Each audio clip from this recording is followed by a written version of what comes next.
Let's try to learn how to bend and extend our legs as we perform a handstand, eventually without the ball. This is hard because basically as you bend one leg, the angle at your knee and at your hip changes. And if you move your hip without moving your knee, or if you move your knee without moving your hip, the weight is going to shift differently in your hands, and so the timing at which you bend at these two joints is going to be very important for you to manage the transition, even more so when you are freestanding. So we're going to start against that wall, and I advise that you learn it first from the way down.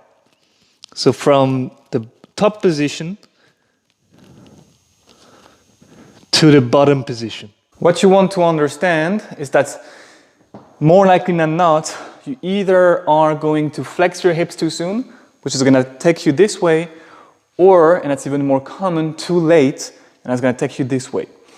Why? Well, if we are in our handstand and we bend here, we don't have time to hinge at the hips and bring our bum to form a new counterweight that would drive us towards the wall. So using that wall at first as much as possible, you want to make your way down gradually. A way to do that would be to have both feet touch that wall and slide with the toes here. So we're going to kick up against the wall, bring both heels on the wall. You may have to adapt depending on your anatomy, but you want to be able to have both heels light on that wall. We're going to slide both feet down, and as soon as we can, go on the nails or on the toes, so that at the end of that slide, the bum starts shooting towards the wall and take over the feet. This allows us to really know where the feet are in space, which itself is going to inform you over what you are doing with your knees and your hip, and create a pattern that you can systemize, that you can repeat without much change, without much chaos, in which you can grow consistency.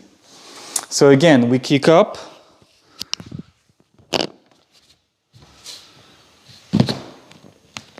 both feet, toes, bum, off. Toes, and up. Heels, toes, bum, off.